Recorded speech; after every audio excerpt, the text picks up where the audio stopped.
Hello everyone. Thanks for tuning in. This is the second time I'm shooting this. I accidentally deleted it. What can you do? Everything happens, they say, for a reason, even though I'm highly skeptical of that. So what can you do? My phone, what a pain. Okay, so I'm going to go ahead and do cards today. I have a bunch of people asking me a bunch of questions. People want me to look at whether or not Lindsey Graham is going to continue to support the president. There was questions about that. People want me to look at Barr. And they also want to check to see if Muller is going to speak before Congress. People also asked me to check out the candidate Michael Bennett. He is the United States Senator out of Colorado. Hello, my love. I'm glad you could join us. I'm going to try and look at that as well. So the first thing is we're going to just look at the coming week and see if there's going to be any surprises for us. So this is a general reading on the United States for the coming week. We'll do that first, just to give us some bearing about what's going on. All right, let's take a look.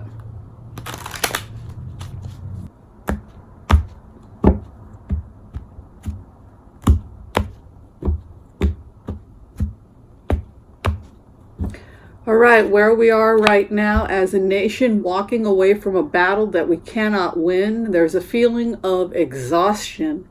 There's a feeling in DC like the battle just keeps going and going and going and going, and both sides are starting to get battle weary.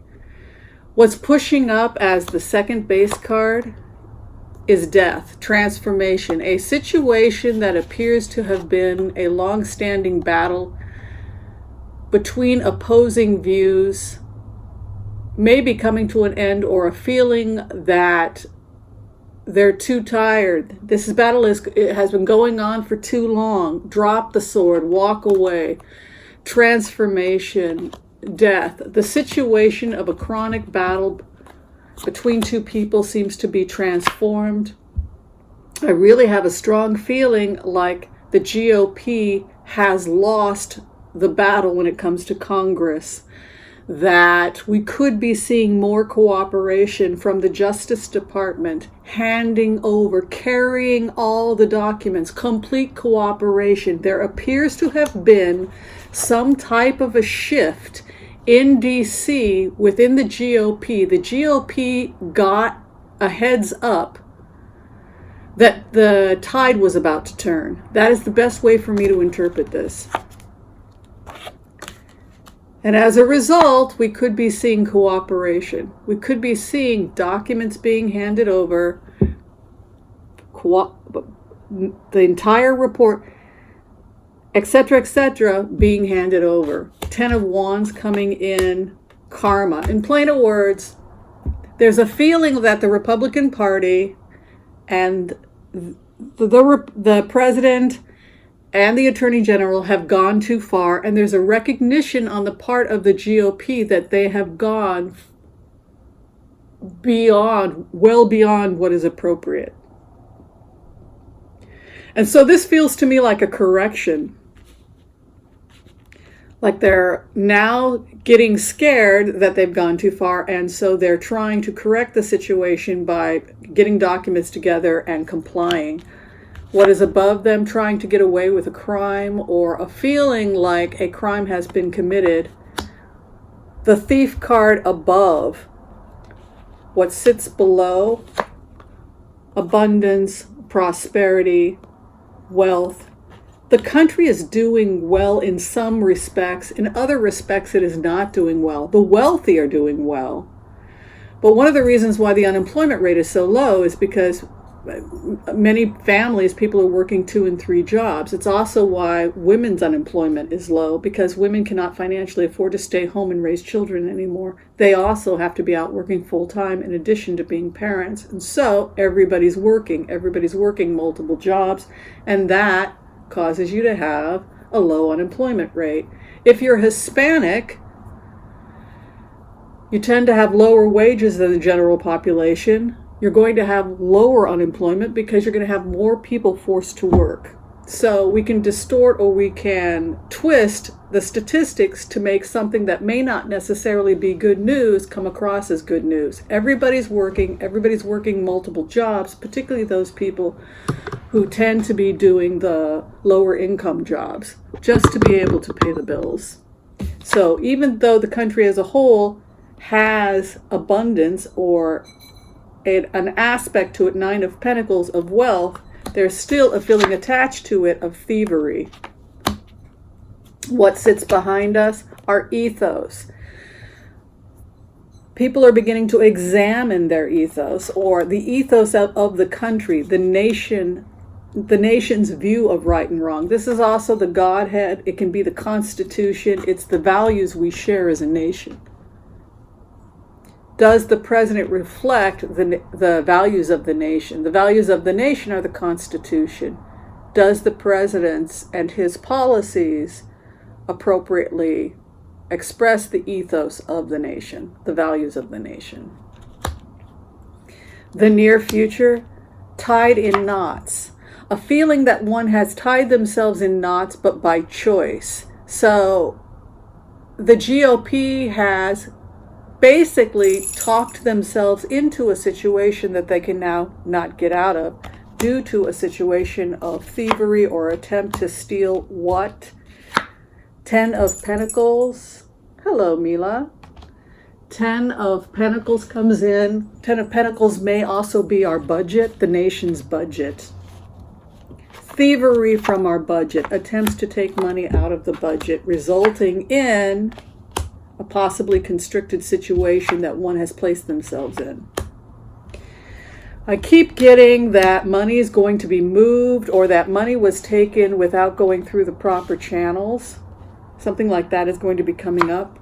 I also get the feeling that the Republican Party is going to try and negotiate or work with the Democrats in order to solve some of the conflicts that are coming up, because tensions are getting really high between the two parties. This is Donald Trump's card. The hope and the fear. Somebody wants to win, the desire for power, and the final outcome is devastation. And it's tied to the president and to this idea of the head of the government, the values of the government. And the clarification.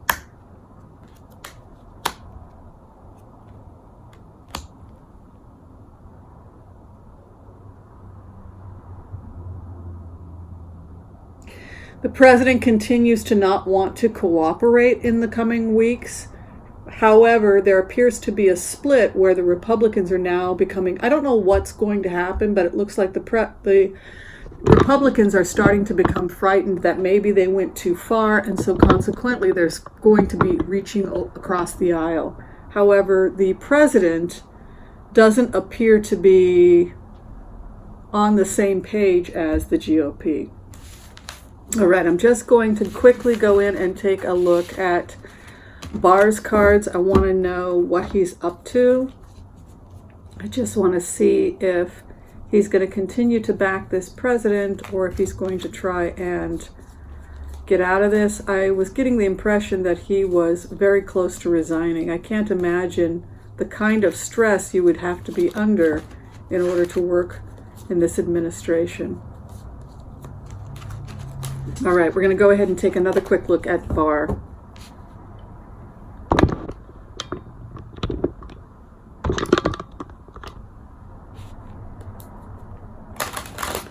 What's going on with Barr?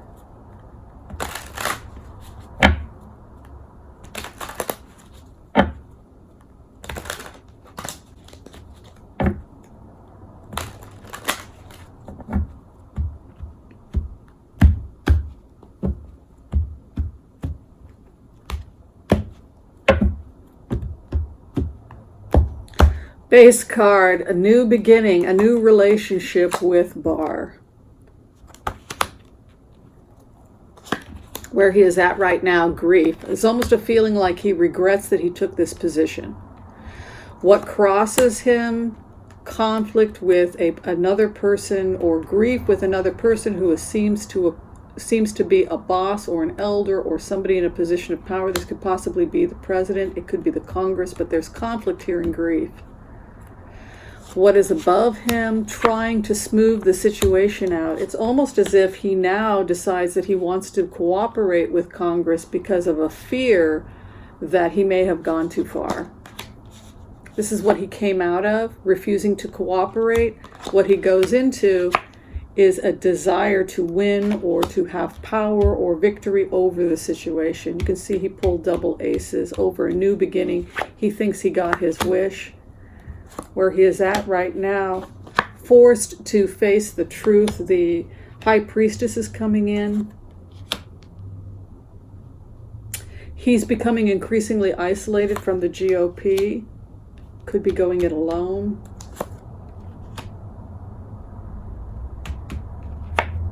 He's losing support from within the GOP. And consequently, he may be forced to negotiate a more open relationship because he's also facing mounting pressure because of his relationship with Bob Muller. I see I see Attorney General Barr, just because I did a throw before this one, but we lost the tape. Basically, what I saw in that reading, the first one I threw, was Barr becoming increasingly concerned and isolated because of his previous behavior and handing over documents to the House. We will see how it plays itself out, but I felt fear or a desire to compromise and work with Congress, even to the point that he would begin handing over more documents than he had in the past. I'm going to go ahead and check on Bob Muller and see how Bob Muller is doing. He was very angry, Bob Muller, when we checked him last time, but we'll check again.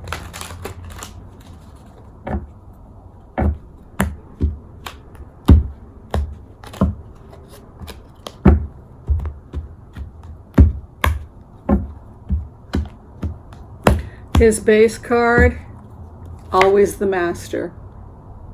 He's still working. This individual feels like he's doggedly determined to complete the work.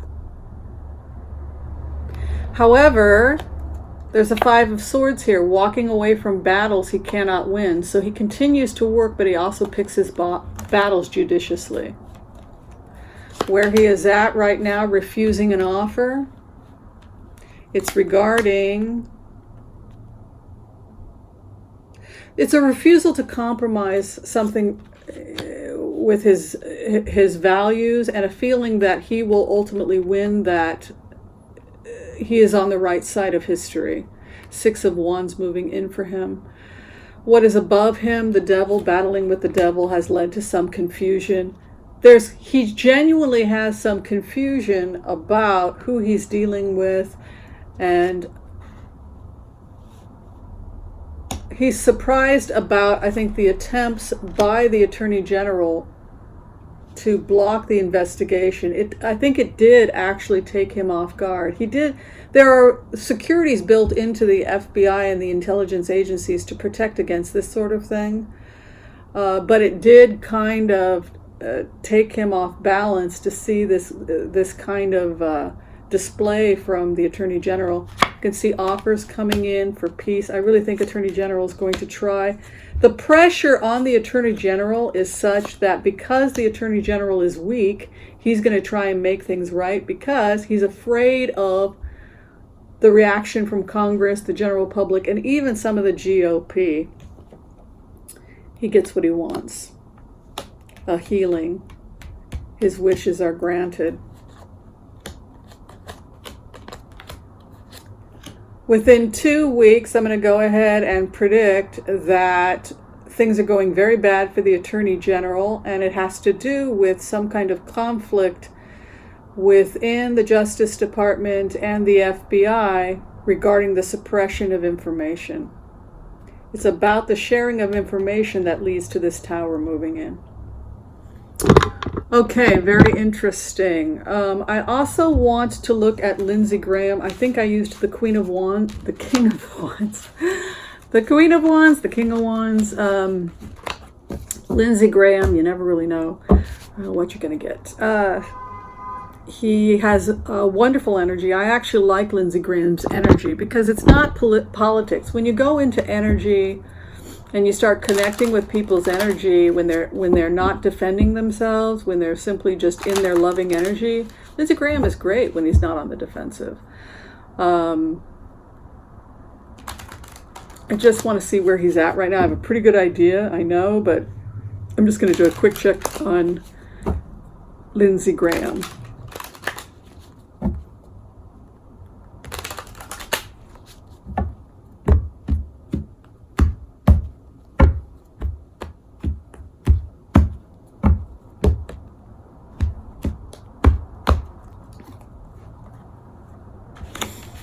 Base card, refusing an offer. Stubborn. Lindsey Graham is stubborn. He's a stubborn guy. Star is moving in. This feels to me like Lindsey Graham feels like it has been argued that he went too far. It's been argued that the Republicans went too far. It's been argued that the Attorney General went too far. And there's a feeling when I go into Lindsey Graham's energy that he feels that he may have gone too far. There's also a feeling when I go into Lindsey Graham's energy that he's heartbroken. He's heartbroken over the state of things in DC. He's never seen it like this before. And he was heartbroken for a very long time. We talked about the grief process. Now he's kind of emerged, he and his constituents, with a very kind of bitter acceptance that ultimately it's all about the courts, and whether or not he likes this president or not, he's not going to allow himself to become emotionally upset about everything that's going on in DC. Instead, he's just going to focus on his agenda and what he is trying to accomplish. And the same is true for other members of the GOP. They may not like this president, and so instead it's just this pragmatic, practical view that they just want to focus on the courts, just focus on the GOP agenda.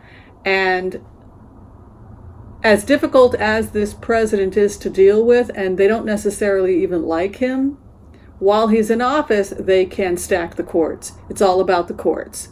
It's all about the courts. That's what Mitch McConnell says. That's what Lindsey Graham says. The Democrats are much more emotional. They're distraught. We're running all over the place like chickens with our heads cut off. They are focused, they are organized, and they've got their eye on the prize, and the prize is the courts. Because if they take the courts, then they've got the Senate, they've got the executive branch, and they've got the courts. And so while we're all melting down, they're focusing on just the game, the power. What is over Lindsey Graham? Fool took the leap of faith. I think it has to do with this administration and what he thought he could benefit from this administration. The courts. The courts. It's all about the courts. Court cases coming in, getting his wish regarding courts, took the leap of faith. What he is marinating in, karma. He understands that to some extent he made a deal he may have to pay for karmically in the future. He gets it. This is like the bitter person whose marriage ended after he found out that his wife was cheating, but they stay married because it's what's best for the kids. There's no love affair here. This is a practical decision about what he hopes will happen with the future of the country. That it's moving in his mind, moving in the right direction. Where he's at right now, unemotional, practical. What are we trying to accomplish? How do we get there? Point A. We are at point A, we want to get to point B. How do we do it? This is objective, non-biased.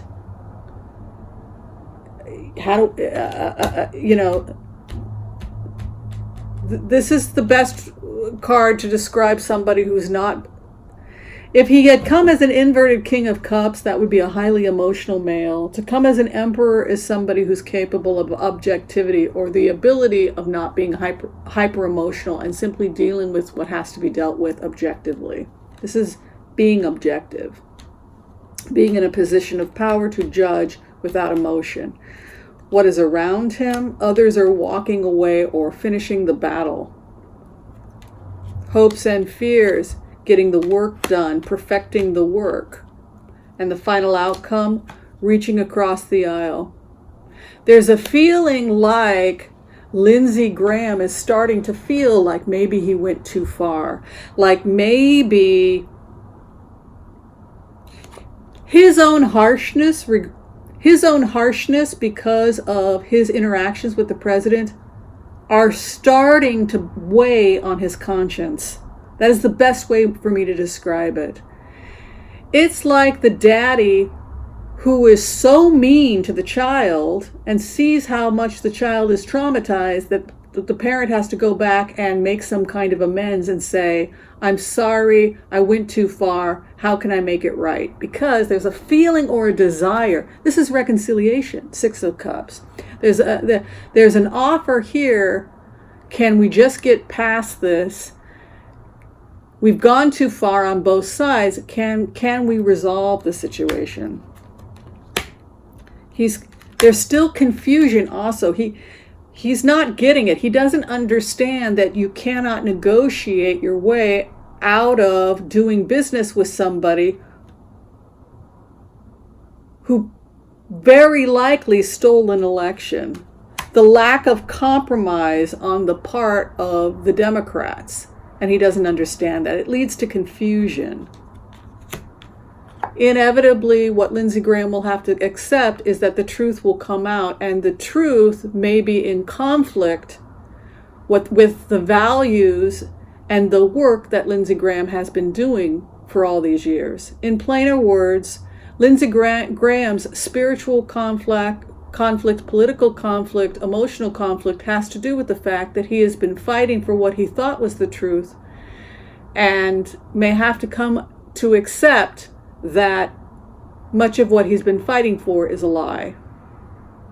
The conflict between Lindsey Graham and the cards appears to be truth itself. If the truth comes out to be something very different than what Lindsey Graham has advocated, does it mean that his entire career was a lie? No, because Lindsey Graham says that he does share many of the conservative values of his fellow Republicans. But there's going to be a real examination of his ethics and what he did in order to suppress the truth. But the truth will come out. So the best way for me to interpret these cards is that I see William Barr and Lindsey Graham trying to fix the situation because they may feel that they went too far. They were too extreme in their behavior towards Congress, and now we're going to see them shifting to try and correct the damage, but it appears to be too late for that. All right, I was asked if I could quickly check on Michael Bennett, the congressman from Colorado. People want to know if he just announced he's running. I like him. I think he's a cool person. Let's see how Mr. Bennett, did I pronounce his name right? Let me check. I believe it's Michael Bennett. Yes, Michael Bennett. And we're going to just check to see how he's going to do in the primary. All right, Mr. Bennett.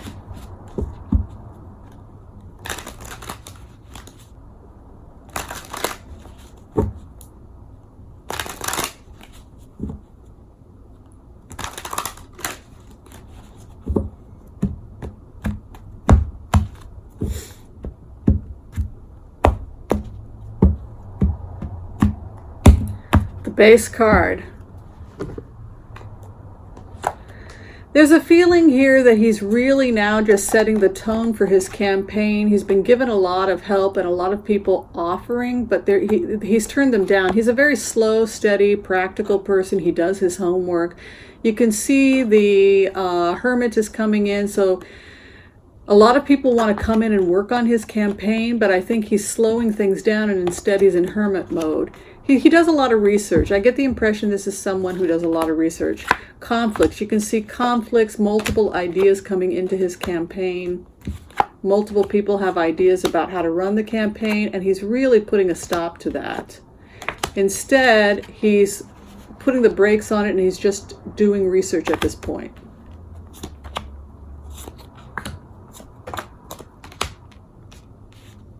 There could be transitions also happening with his campaign.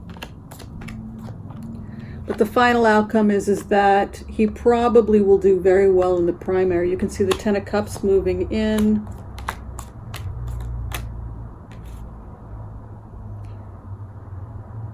He could be one of the top 10 contenders, definitely, possibly even the top 5. There's a little bit of disorganization in the beginning of his campaign, excuse me, but he seems to correct in the coming months, and then he becomes a formidable opponent. All right, that about wraps it up for today's tarot reading. I hope everybody enjoyed it. If you're still trying to get in for tarot readings with me, I do phone readings. The information is below. I'm doing readings until May 18th, and then I'll be out of town for 2 weeks, or until June 5th. I will be making videos, though, from the vacation, so people will continue to get tarot readings. It'll just be that I'll be on a cruise. And then the last thing I want to announce is that my prices are going up. I'm sorry, it does happen. I have not raised my prices in years. So for those people who want to get in, if you make your appointments before May 18th, you'll be able to get the old price. So if the appointment was made before May 18th, even if it's after June 5th, I'll still honor the old price. Just leave me a note about when you made the appointment, that it was before May 18th, and you'll get the old price. All right. Thanks for watching, everybody. And no, somebody had said, well, will you be doing phone readings from me? No, I will not be doing phone readings from Europe, but I will. My sister and I, my sister is also a reader. We will be doing readings while we are on vacation. All right, thanks for watching, everyone.